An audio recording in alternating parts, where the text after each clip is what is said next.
사도 신경으로 신앙 고백 드림으로 새벽 예배 시작합니다. 전능하사 천지를 만드신 하나님 아버지를 내가 믿사오며 그 외아들 우리 주 예수 그리스도를 믿사오니 이는 성령으로 잉태하사 동정녀 마리아에게 나시고 본디오 빌라도에게 고난을 받으사 십자가에 못 박혀 죽으시고 장사한 지 사흘 만에 죽은 자 가운데서 다시 살아나시며 하늘에 오르사 전능하신 하나님 우편에 앉아 계시다가 저리로서 산자와 죽은 자를 심판하러 오시리라. 성령을 믿사오며 거룩한 공회와 성도가 서로 교통하는 것과 죄를 사하여 주시는 것과 몸이 다시 사는 것과 영원히 사는 것을 믿사옵나이다. 아멘. 이 아침에 우리에게 주시는 하나님의 말씀은 요한계시록 12장 1절에서 17절 말씀까지, 요한계시록 12장 1절에서 17절 말씀까지입니다. 우리 말씀 찾으셨으면 한 목소리로 같이 PPT가 안 움직이네요. 활성화 시켜주십시오. 네, 우리 말씀 같이 했습니다. 하늘에 큰 이적이 보이니 해를 옷 입은 한 여자가 있는데 그 발 아래에는 달이 있고 그 머리에는 12별의 관을 썼더라. 이 여자가 아이를 베어 해산하게 되매 아파서 애를 쓰며 부르짖더라. 하늘에 또 다른 이적이 보이니 보라, 한 큰 붉은 용이 있어 머리가 7이요 뿔이 10이라. 그 여러 머리에 7 왕관이 있는데 그 꼬리가 하늘의 별 3분의 1을 끌어다가 땅에 던지더라. 용이 해산하려는 여자 앞에서 그가 해산하면 그 아이를 삼키고자 하더니 여자가 아들을 낳으니 이는 장차 철장으로 만국을 다스릴 남자라. 그 아이를 하나님 앞과 그 보좌 앞으로 올려가더라. 그 여자가 광야로 도망하며 거기서 1260일 동안 그를 양육하기 위하여 하나님께서 예비하신 곳이 있더라. 하늘에 전쟁이 있으니 미가엘과 그의 사자들이 용과 더불어 싸울세. 용과 그의 사자들도 싸우나 이기지 못하여 다시 하늘에서 그들이 있을 곳을 얻지 못한지라. 큰 용이 내쫓기니 옛뱀 곧 마귀라고도 하고 사단이라고도 하며 온 천하를 꿰는 자라. 그가 땅으로 내쫓기니 그의 사자들도 그와 함께 내쫓기니라. 내가 또 들으니 하늘에 큰 음성이 있어 이르되 이제 우리 하나님의 구원과 능력과 나라와 또 그의 그리스도의 권세가 나타났으니 우리 형제들을 참소하던 자 곧 우리 하나님 앞에서 밤낮 참소하던 자가 쫓겨났고 또 우리 형제들이 어린 양의 피와 자기들이 증언하는 말씀으로써 그를 이겼으니 그들은 죽기까지 자기들의 생명을 아끼지 아니하였도다. 그러므로 하늘과 그 가운데 거하는 자들은 즐거워하라. 그러나 땅과 바다는 화 있을진저 이는 마귀가 자기의 때가 얼마 남지 않은 줄을 알므로 크게 분내어 너희에게 내려갔음이라 하더라. 용이 자기가 땅으로 내쫓긴 것을 보고 남자를 낳은 여자를 박해하는지라. 그 여자가 큰 독수리의 2 날개를 받아 광야 자기 곳으로 날아가 거기서 그 뱀의 낯을 피하여 한 때와 2 때와 반 때를 양육받음에 여자의 뒤에서 뱀이 그 입으로 물을 강같이 토하여 여자를 물에 떠내려가게 하려 하되 땅이 여자를 도와 그 입을 벌려 용의 입에서 토한 강물을 삼키니 용이 여자에게 분노하여 돌아가서 그 여자의 남은 자손 곧 하나님의 계명을 지키며 예수의 증거를 가진 자들과 더불어 싸우려고 바다 모래 위에 서 있더라. 아멘. 오늘은 함께 읽으신 요한계시록 12장 1절에서 17절 말씀을 중심으로 하늘의 전쟁과 지상의 교회라는 제목의 말씀으로 잠시 은혜를 나누겠습니다. 요한계시록 12장부터 14장까지는 일곱 번째 나팔 소리가 들리고 일곱 대접 심판이 시작되기 전에 아주 중요한 사실을 우리에게 말씀해 줍니다. 그래서 이 부분은 요한계시록의 핵심이라고 말할 수 있습니다. 이는 하늘과 땅에서 벌어지는 영적 전쟁의 배후, 그 영적 실체를 우리에게 보여주는 말씀입니다.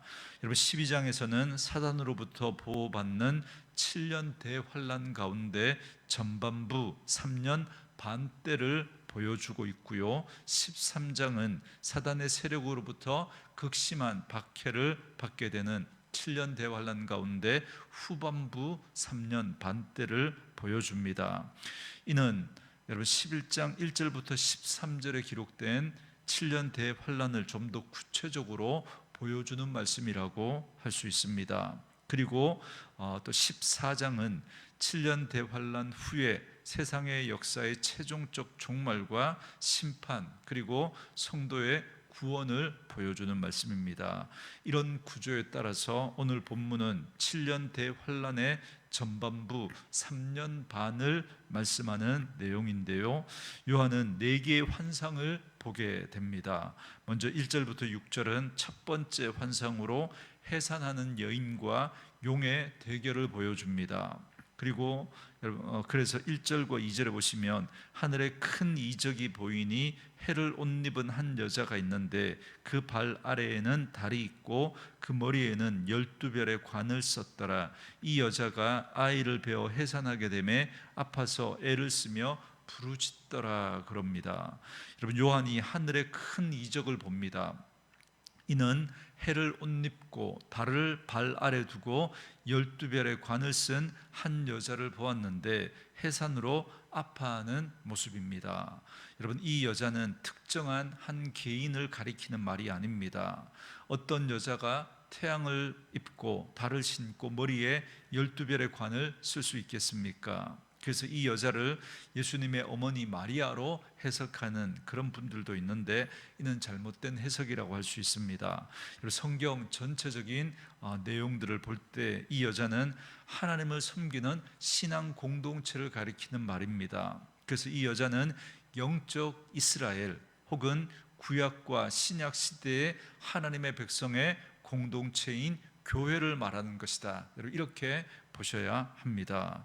여러분, 이 여인의 모습은 특별히 구약과 관련해서 창세기의 요셉의 이야기와 연결해서 여러분 이해할 수 있습니다. 여러분, 요셉은 해와 달과 11별이 자기에게 절을 하는 꿈을 꾸었습니다. 사단은 이 꿈을 회방하기 위해서 형제들을 움직여 요셉을 죽이고자 했습니다. 그러나 하나님의 도움으로 죽음을 면하고 요셉은 노예로 팔리며 그래서 해를 입지만 해와 달과 별의 꿈을 간직한 채 하나님을 경외함으로 결국 이스라엘 백성들을 보호하고 세상을 구원하시고자 하시는 하나님의 구원 계획을 성취하지 않습니까? 이런 일련의 사건을 통해서 이스라엘이라는 언약 백성의 공동체가 만들어졌고, 이제 하나님의 백성 이스라엘을 통해서 특히 다윗의 자손으로서 예수님이 탄생하게 되는 것입니다. 그런데 3절과 4절에 보면 한 큰 붉은 용이 하늘의 별 3분의 1을 끌어다가 땅에 던지고 여인이 해산한 아이를 삼키고자 합니다. 여러분, 9절에 보면 이 큰 용은 옛뱀 마귀 사단이라고 분명하게 그 정체를 밝혀줍니다. 그런데 이 용은 머리가 7이고 뿔이 10개입니다. 여러분, 이는 다니엘 7장 7절에 나오는 세상을 지배하는 가장 무섭고 강력한 네 번째 짐승을 말합니다. 이는 역사적으로 해석을 하면 로마 제국을 의미하지만 그러나 영적으로는 사단을 가리키는 겁니다. 그리고 이 7 왕관을 썼다라는 것은 세상 지배의 정당성을 주장하는 거짓 통치의 상징입니다. 그리고 꼬리가 별 3분의 1을 끌어다가 땅에 던졌다라는 말은 하늘에 타락한 천사들, 즉 타락한 영적 존재들을 상징하며 사단의 영향력이 매우 광범위하게 이 땅 가운데서 그렇게 나타나고 있다는 것을 보여주는 것입니다. 그런데 이 용이 여자가 해산하면 아이를 삼키려고 하고 있습니다. 여러분, 이는 모세의 출생 당시에 유아 학살이 일어났고 예수님 탄생 당시에도 헤롯의 그 유아 학살의 비극이 벌어졌는데 그 배후에 사단이 있었다라는 것을 보여주는 것입니다. 그러나 그 사단의 방해에도 불구하고 5절과 6절에 보면 이 여자가 아들을 낳았고 이 아기는 장차 철 막대기로 만군을 다스립니다. 이는 세상의 어떤 권세도 감히 대적할 수 없는 절대적인 통치를 의미합니다. 바로 예수 그리스도를 의미하는 것입니다. 사단의 방해에도 불구하고 모세가 탄생하고 구약의 교회가 그렇게 세워지지 않습니까? 그리고 사단의 방해에도 불구하고 또 예수님이 탄생하게 되고 그 예수 그리스도를 통해서 다시 주님은 철장의 권세를 가지고 그렇게 세상을 다스릴 것입니다. 그런데 이 아이가 탄생과 함께 바로 승천으로 연결되어지고 있습니다. 이는 그리스도가 사명을 완수하였고 사단의 계획은 실패로 돌아갔다라는 것을 보여주고 있습니다. 그리고 아이를 낳은 여자는 광야로 도망해서 1160일을 광야에 있었다라고 말해줍니다. 이는 모세가 바로를 피해서 광야에서 40년 동안 양을 쳤고 예수님의 부모님들도 헤롯에게서 아기를 그 예수님을 보호하기 위해서 애굽으로 피난해서 그곳에서 예수님이 유년 시절을 보낸 걸 말씀합니다. 이게 상징하는 것이 뭐냐면 7년 대환란 가운데 전반기 3년 6개월 동안 교회가 보호를 받게 된다라는 겁니다. 그러니까 7년 대환란이라고 하는 그런 극심한 박해가 있겠지만 그러나 그 가운데서도 하나님이 교회를 보호하셔서 비교적 약한 핍박을 받게 될 것이다 라는 걸 말씀해 주고 있습니다. 그리고 이어서 7절부터 9절은 두 번째 환상으로 왜 교회가 핍박을 받게 되었는가를 설명해 줍니다. 여러분 7절에 보면 7 천사장 가운데 하나인 미가엘과 그의 사자들이 용과 그의 사자들과 더불어 싸웁니다. 이 싸움에서 당연히 미가엘이 승리합니다. 결국은 큰 용과 그를 따르는 타락한 천사들은 하늘에서 쫓겨나서 지상에 오게 됩니다. 그래서 온 천하를 미혹합니다.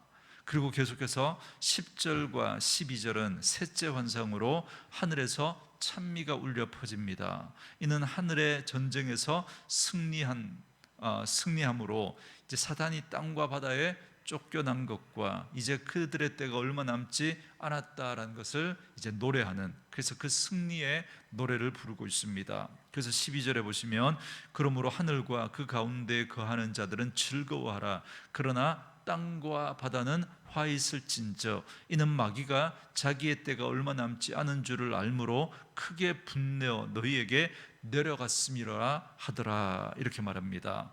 이렇게 하늘에서의 승리로 인해서 지상에 화가 미치게 되었다는 겁니다. 그래서 지상의 교회와 하나님의 백성들이 핍박을 받게 되었다는 것을 보여주고 있습니다. 하늘에서 쫓겨난 이 타락한 천사들은 크게 분내어 하나님의 백성인 교회를 핍박합니다. 그러나 그들의 때는 얼마 남지 않았습니다. 왜냐하면 하나님의 구원의 때가 이루고 그리스도의 통치가 이 땅에 임하게 될 것이기 때문에 그렇습니다. 그래서 이제 이 네 번째 환상으로 이어지는 13절부터 17절 말씀은 하늘에서 쫓겨난 용이 땅에 있는 여자를 핍박하나 하나님의 보호 가운데 있다라는 사실을 말씀해 줍니다. 하늘 전쟁에서 패한 사단과 그 무리들은 추방당한 분풀이로 아이를 낳은 여자, 그러니까 언약 공동체를 계승한 교회를 가리킨다 말씀드렸잖아요. 그 교회를 핍박합니다. 그래서 이 부분은 박해로 인해서 위태로운 상황 가운데 처한 그리스도인들에게 이 박해의 배후에 있는 실체가 무엇인지를 밝혀주고 있습니다. 그래서 교회가, 그리고 예수 믿는 우리 그리스도인들이 이 세상 가운데서 그렇게 고난과 또 핍박을 받는 그 이유가 바로 이런 영적인 배후, 사단이 우리를 미워하기 때문에 그렇다라는 걸 보여주고 있는 것이죠. 사단은 자기 때가 얼마 남지 않은 줄을 알기 때문에 더욱 분노하며 교회를 공격하였습니다. 14절에 보면 그러나 하나님은 여자를 큰 독수리의 두 날개로 광야에 예비하신 처소로 옮기고 양육하십니다. 여러분, 독수리의 두 날개는 하나님의 구원과 보호를 상징합니다. 이는 광야에서 이스라엘 백성들을 이렇게 보호하실 때에도 하나님이 이 표현을 쓰시지 않았습니까? 하나님은 이렇게 교회를 보호하십니다. 그런데 그 기간은 한때, 두때, 반때 이렇게 그 기간을 밝힙니다. 여러분, 이 한때라는 이 표현은 1년을 말합니다. 그리고 두때는 2년을 말하고요, 반때는 6개월을 말합니다. 또 화면이 또 꺼졌네요. 소리에 집중해 주시기 바랍니다.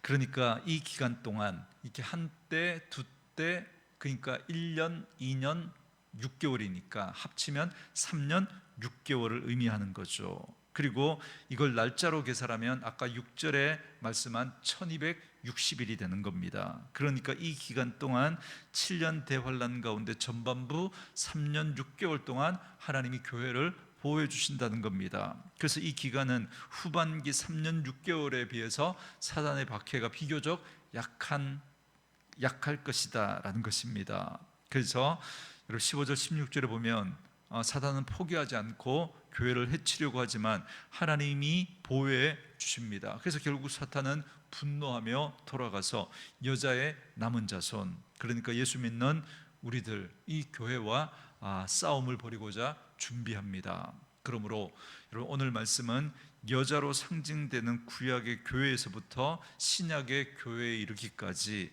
하나님이 하나님의 백성을 어떻게 보호해 주셨는지를 말씀해 줍니다. 여러분, 구약의 교회인 이스라엘이 고통 가운데 그리스도를 대망하고 마침내 그리스도가 오셔서 사단에게 승리하고 신약 교회를 이루어 주셨습니다.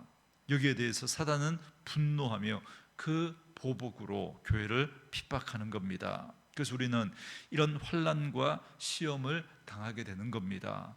여러분, 예수 믿는 삶이 마냥 복된 삶이다 그렇게 여러분 말할 수 없는 이유가 여러분 바로 우리가 그런 복을 약속받은 자들이지만, 그리고 최후 승리를 약속받은 자들이지만, 그러나 그 과정 가운데서 분명히 이런 사단의 공격이 있고 그런 핍박이 우리에게 있기 때문에 그렇습니다. 그러나 그 가운데서도 하나님의 보호하심이 우리에게 있다라는 사실을 여러분 꼭 기억하시기 바랍니다. 또한 그리스도의 최후 승리가 우리에게 있다라는 사실을 우리는 결코 놓치지 말아야 합니다. 그러므로 어떤 사단의 공격에도 하나님의 보호하심과 그리스도의 최후 승리가 있음을 기억하며 어떠한 믿음의 시련과 고통 가운데서도 끝까지 믿음을 지키고 승리하는 저와 여러분 될 수 있기를 주의 이름으로 축원합니다. 주신 말씀 묵상하시면서 우리 이 찬양 함께 부르며 기도하는 시간 갖겠습니다.